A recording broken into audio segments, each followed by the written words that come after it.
Hi, good afternoon. It's a bit windy, so apologies if the sound is not particularly good. I got asked a question how do I actually do the astrophotography. So I thought I'd just do a quick video just showing you the setup. This evening, I've got two telescopes set up. The Celestron Row Ackerman Smith Astrograph, or RASA as it's known, and also the Skywatcher 120 ED. I'm just going to concentrate on the RASA for this video. It's slightly different in as much as there's no eyepiece on this camera, on this telescope. It's purely dedicated for cameras. Just coming around the guide scope to the right. On top, a red box and a white box. That's for the ASI Air Pro. I'm not going to be talking about that. I've already done a video on that. Coming down, we have the electronic focus. All of these wires, my cable man not very good, leads into this mini computer here. And I've connected the mini computer via cable, which goes up my garden,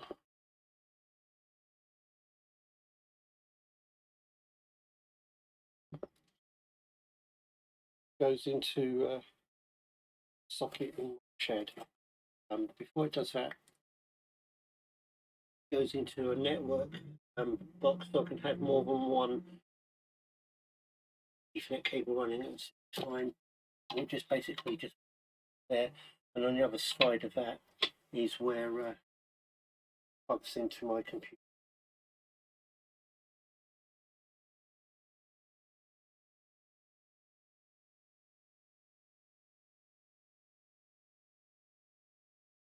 I'm now inside, and that's the view from my office back out the garden, and the cable from outside plugs into the back of this desktop.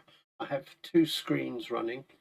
The first thing that I would do is to connect up to my remote software, which connects to the computer outside.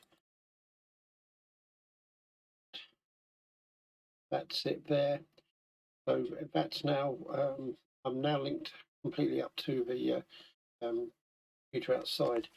So I use Stellarium as my planetarium software that controls the mount, which I explained. That is pointing up towards Polaris. Then I'll go to SharpCap. I'm not going to be able to see anything, but just show you how I work it. Connect up to the camera side, and as you can see, it's too bright for that. So that's the main software working on that, and I leave it on this monitor. Over here on this side, I have the broadcast software that I used. It's called OBS, and there you can see that's the screen. Over to my, I'm just going to go to the planetarium software so you can see it.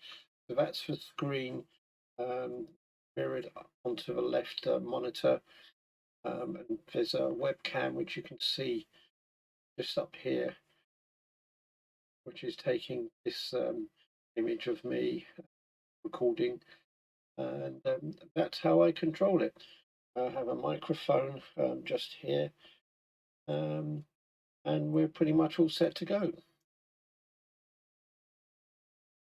Hello everyone, it's now 10 o'clock and guys are sufficiently dark, so we're just going to go over to the planetarium software. That's where I've currently got my telescope pointed at Arcturus, and the reason I do that is just for focusing and also to make sure that the mount is that's the thing that controls telescope moving. Is centered. So I'm taking 2-second images, and that's Arcturus just there. And just to confirm, I'll do a plate solve.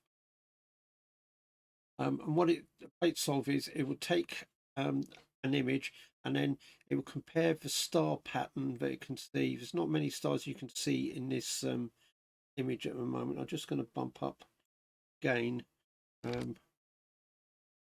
so that you can see a few more stars. It would take a few more stars. It takes a picture, and then it compares it to an internal database of stars, and it will try and match the pattern of the stars. And as you can see, it was quite happy. It was centered. So now that I know that it's centered, I can then start thinking about actually imaging. I'm going to have a look at the moon, so I need to bump the gain down because it'd be too bright, and the time, the exposure, length of exposure seconds.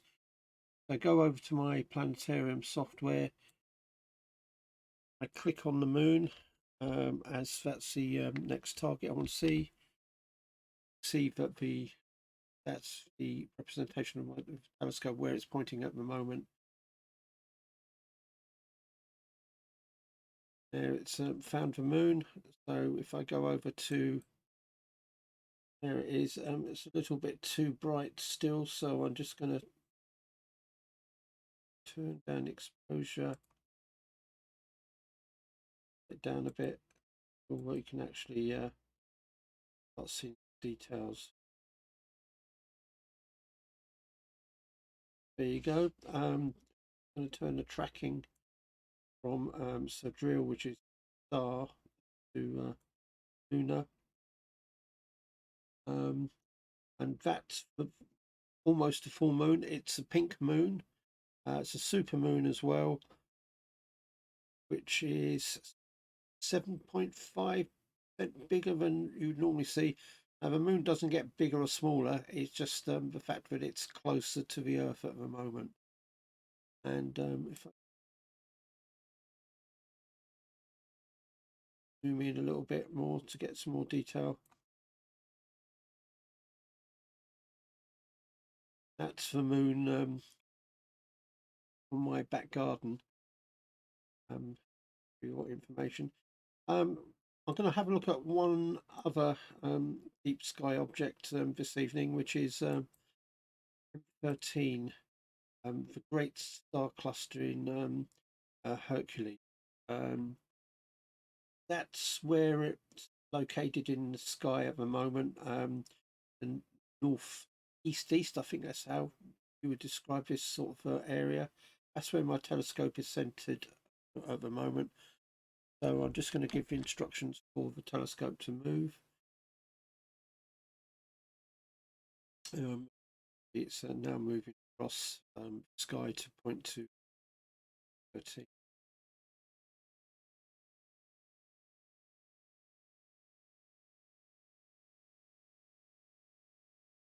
Now there, so I'm going to go back to sharp cap, and I need to dial in bigger exposure times. Again,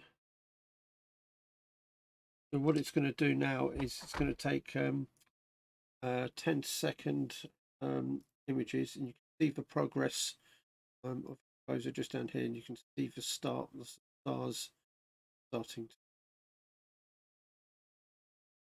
Just going to confirm we are in the area that there we are. That's M13 star cluster, wobbler cluster.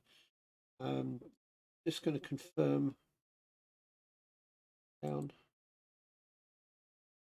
Yep. I'm just going to confirm that we are actually.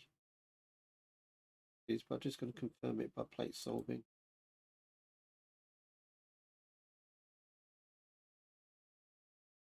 So it's slightly off 0.01 of a degree. So, that's not too bad.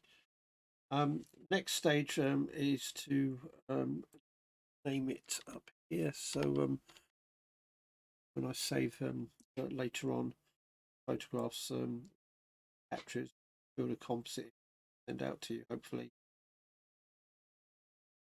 So next stage is I go to what is known as a live stack. And what this does is it's going to take 10-second photographs, images, and it's going to start building up and building up. I'm going to set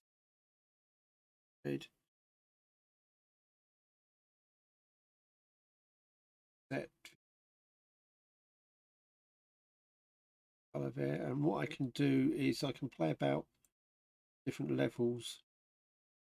Bring it here to make the sky look big. Bear in mind these are only 10-second sort of images. I'm going to zoom in a little bit. Much.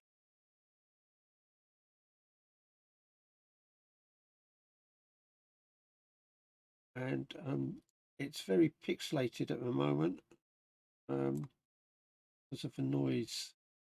That's the whole idea of taking and stacking images. It gets rid of these noises, and I don't know if you can see this, just this green streak. That's what is known as a hot pixel sensor on my camera. So pixels, green ones, look by the looks of it, just slightly sort of much. So I can get rid of that in post-processing. But that is M13, the great cluster in Hercules. Anyway, thank you for watching, and clear skies for everyone.